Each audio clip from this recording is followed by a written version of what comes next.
America is spinning out of control tonight. Chaos in the skies, panic on the ground, and total dysfunction in Washington, D.C. The FAA just dropped a bombshell, a nationwide 10% flight reduction. Thousands of flights grounded right before the holidays, folks, because the system couldn't handle the pressure. This is not an inconvenience, or at least it's not just an inconvenience. This is an economic earthquake, and who's paying the price? You are. I am. We're all paying the price right now, guys. Meanwhile, across the country, a horrifying scene unfolds in Chicago. A woman who entered this country illegally runs into a daycare full of children as ICE agents move in. Parents are screaming, kids are crying, media cameras are rolling, and then what happens next? Well, of course, Democrats turn the fugitive into the victim. And as all of this is unfolding, Congress has officially snapped. Lawmakers are melting down over this filibuster, blaming everyone but themselves for the chaos that their own policies created. Ladies and gentlemen, this is not coincidence. This is the fallout of years of mismanagement, political cowardice, and Biden-era incompetence that President Trump is now forced to clean up. You got one agency, one disaster at a time. So buckle up, guys, because today I'm exposing how the FAA meltdown, the Chicago migrant arrest, and the total breakdown in Congress are proving once and for all that Biden's America is collapsing while Trump fights to rebuild it. Hit the like button and subscribe. Okay, folks, America is officially on edge. Flights are grounded today. Congress is paralyzed, and chaos, both literal and political, is spreading faster than ever before. Look, the FAA is melting down. Chicago's sanctuary system is crumbling, and the last traces of Biden-era incompetence, they're blowing up in real time. This isn't fear-mongering. This is a live snapshot of a country that's trying to recover from years of failed leadership. So while President Trump pushes for stability, Congress is at each other's throats right now, blaming one another for the crises they created. Democrats, they want distractions. The mainstream media wants a new narrative, and the truth is very simple, guys. The meltdown isn't coming. It's already here. It's on the runway. It's in the classroom, and it is crawling straight through the institutions that were supposed to be protecting us. So tonight, we're going to break down how the FAA, Congress, and America's sanctuary cities have collided into this perfect storm of dysfunction. So this morning, the FAA officially confirmed it's slashing 10% of all national air traffic effective immediately. Listen to how big this is. This is massive, okay? And many of you who are watching this, you're either going to be directly affected or your families will. Okay, I'm just telling you right now. So make sure you share this information so that your family can make alternate plans. 40 major airports from New York to Dallas, Los Angeles to Miami are already feeling the strain. The agency calls it a proactive safety measure, but let's be honest, guys, that's bureaucratic spin for you. The real story is that America's aviation system is running on fumes after years of political neglect. Biden's hiring freezes, budget gimmicks, and diversity over merit staffing mandates gutted the ranks of experienced air traffic controllers. And so now, when things get tough, the FAA's only solution is to just ground all the planes. Business travelers are stranded, families are missing connections, packages aren't arriving. The ripple effect is massive. Billions in delays, chaos for consumers, and zero accountability. And yet, Transportation Secretary Sean Duffy says it's about safety. No, it's about survival, guys. Trump warned years ago that bureaucratic complacency would lead to disaster. Now, unfortunately, Trump's prophecy is coming true, one canceled flight at a time. Now, picture this, right? So you go to refill a prescription,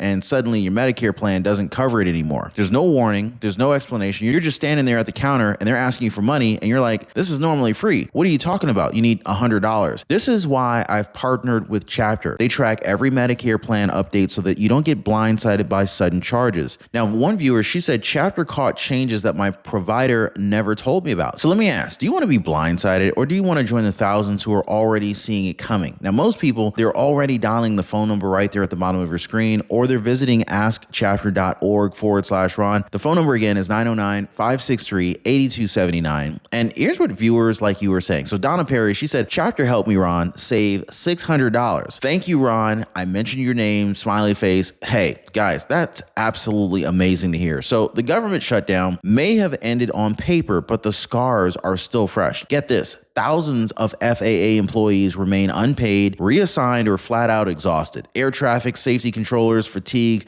have become so severe that internal safety audits are being quietly delayed. And yet Congress acts as if the chaos is over. Business as usual in the swamp, you know? But here's the truth. The shutdown was never about the budget. It was about power, and Americans got caught in the crossfire. Every hour lawmakers wasted fighting on cable TV was another hour travelers spent stranded in terminals across the country. And who had to clean up the mess? President Trump's administration. And so while Trump called for accountability and reforms, Democrats doubled down on obstruction because dysfunction is their political oxygen. Now, Washington still hasn't even learned the lesson. America doesn't stop just because Congress can't agree. The people work, planes fly. The country moves whether Washington wants it to or not. And so while flights are being grounded nationwide, the Senate itself is at war with itself. Trump's allies are saying it's time to finally end the filibuster. This is a tool that both parties have abused for decades to stall progress. But establishment Republicans are clutching their pearls, terrified of breaking tradition. Meanwhile, Democrats, they're hiding behind the same rule of block common sense reforms that the majority of Americans actually support. And so Senator Josh Hawley, he pretty much summed it up perfectly when he said he's choosing people over procedure. That's the dividing line in Washington, D.C. right now, guys, between those who care about results and those who care about rituals. The irony, while Americans can't even board a plane, Congress is out here arguing over how many votes it takes to hold a vote. It's ridiculous. It even sounds stupid saying it. This is the definition of dysfunction. Trump calls it simple: end the games, get things done. But inside the Capitol, egos come before duty and political theater continues while the nation waits on the tarmac. So while Congress points fingers and cable pundits debate procedure, President Trump is once again doing what Washington refuses to.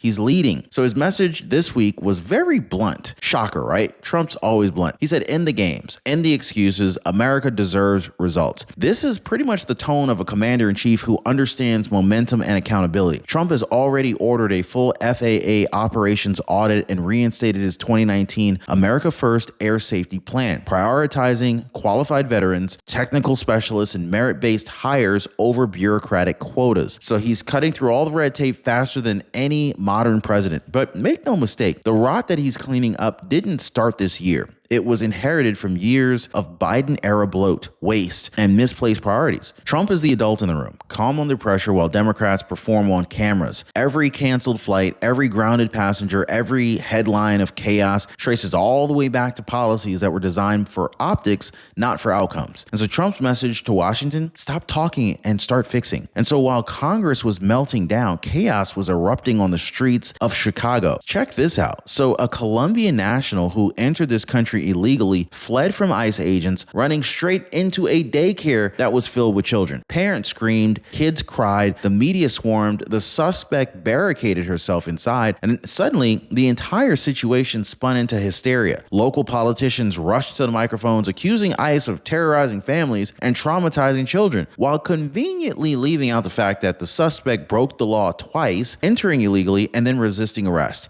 Now, ICE called it what it was: a dangerous confrontation caused by a fugitive who refused to comply. But in the sanctuary city of Chicago, the truth didn't matter. The narrative was already set. Blame law enforcement, defend the lawbreaker, and then make the story about race instead of responsibility. This is the exact kind of emotional manipulation that the media thrives on, and it's tearing our country apart. And so that fallout right there from that Chicago daycare arrest, it's a masterclass in media distortion, okay? So this is what they're doing. So on the one side, you got the Department of Homeland Security releasing a detailed account. ICE agents attempted a targeted traffic stop on a woman known to be in the country illegally. She refused to pull over, fled on foot, basically she ran away, and barricaded herself inside of a daycare with a companion, recklessly endangering children. But the moment local officials got involved, the story was completely rewritten. Check this out. Suddenly, it wasn't anything about what I just said. It wasn't about law enforcement doing their job. It was about armed ICE agents storming a preschool, okay? You see how they did that, right? Outlets like CNN and MSNBC, they ran these sympathetic headlines calling the suspect a teacher, even though DHS confirmed she wasn't even employed there. This is how propaganda works. Emotional imagery replaces factual reporting. It's parents crying and children terrified, but never illegal alien resists arrest. The media doesn't need facts when fear sells better, right? And once again, Americans, they're left confused, divided, and furious by all by design. So this isn't just a Chicago story. This is a national crisis. Sanctuary city policies have created havens for illegal migrants, allowing them to believe that they're untouchable. But what happens when that illusion collides with federal law? Chaos, confrontation, and public outrage. Chicago, New York, Los Angeles, Denver, they're all drowning in the same nightmare of their own making. These cities refuse to cooperate with ICE. They block the federal agents from doing their jobs, and then they act shocked when enforcement actually turns dramatic. President Trump, he warned years ago that these sanctuary cities would become magnets for mayhem. And he was right. Local leaders virtue signaled compassion while ignoring the strain on schools, hospitals, and safety. So now the system is cracking. Millions of dollars spent on sheltering instead of securing. Hundreds of communities overwhelmed by policy made for headlines, not humanity. The Biden-era open-door policies lit the fuse. Trump is just trying to contain the explosion before it burns the whole country down. Now, security is not about luck. It's about preparation. But here's a real question. If your bank froze your account tomorrow, would you still have access to your money? That uncomfortable thought is why I partnered with Noble Gold Investments. Because when systems fail, and history says that they always do, real assets like gold and silver are what hold value. Noble Gold helps you protect your savings and your retirement with physical metals stored in your name. No gimmicks, no pressure, just education and empowerment. And it's a totally free call. And so this is why thousands of Americans are already calling Noble Gold at 877-646-5347. You can see the phone number down below, or they're visiting RonYatesGold.com to download their free wealth protection kit, because in times like these, control isn't a luxury, it is a necessity. And once you realize that, you're going to understand why most people say that makes sense. So even with President Trump back in office, the fingerprints of Biden's bureaucracy, they're still all over Washington. From FAA staffing shortages to immigration backlogs, the damage runs deep, very deep. Entire departments are still operating under old Biden-era contracts, diversity mandates, budget constraints. In fact, these budget constraints that prioritize equity goals over basic competence. This is why the FAA still can't fill critical safety roles, and ICE can't coordinate effectively with local authorities because the paperwork maze that Biden left behind is choking the system. Now, these aren't isolated mistakes. These are intentional legacies of a government obsessed with optics. It's what President Trump's team is now calling Biden's bureaucratic time bombs. They explode slowly, one agency at a time, right up until the American people feel the blast in canceled flights, broken borders, and skyrocketing prices. Trump's administration's digging through the rubble, reforming agencies from within, but even the best leader can't rebuild overnight when the last one left behind a disaster zone. So every policy failure has a face. It's the family missing a wedding because their flight was grounded, the veteran sleeping on an airport floor after 12 hours of airplane delays, right? The mother in Chicago who now hesitates to drop her child off at daycare, afraid of chaos erupting again. These are all real Americans that are paying for government dysfunction. So while bureaucrats are playing politics and pundits perform outrage, ordinary people, they're the ones that are stuck holding the bag. Small businesses lose revenue, workers miss shifts, parents lose trust in institutions that are supposed to protect them. This isn't just a political crisis. This is a moral one. So Washington's negligence has consequences that stretch way into the homes, into the families, and into our paychecks. And so when you can't depend on your government for something as simple as safe skies or secure borders, then what's left to believe in? That's the human cost of incompetence. And it's exactly what President Trump has vowed to end once and for all. So while chaos reigns across the headlines, President Trump is moving with precision. He's already launched a full review of FAA operations, prioritizing safety over politics, and restoring accountability to the agencies that lost it under Biden. His new directive, Operation Clear Skies, this will rebuild staffing pipelines, bring in skilled veterans, and modernize outdated systems that the bureaucrats ignored for decades. Now, on immigration, he's reinstating these merit-based enforcement systems, cutting off funding to sanctuary cities, and restoring the cooperation clause that forces local jurisdictions to work with ICE or lose the federal money. It's common sense, not politics. This is why confidence in Trump's leadership just keeps on climbing. We've seen the polls, right? Lawmakers loyal to America First are backing him to end the filibuster once and for all, finally allowing Congress to move faster than the swamp can stall. Trump isn't just cleaning up a mess. He's setting the foundation for an America that functions again. Efficiency, security, order, that's the new direction. And so what we're witnessing right now is the tipping point between chaos and restoration. The FAA meltdown, the Chicago migrant scandal, the endless gridlock in Congress, none of it's random. In fact, it is the delayed consequence of a government that spent years putting politics before people. Biden's America collapsed under its own weight, and Trump's America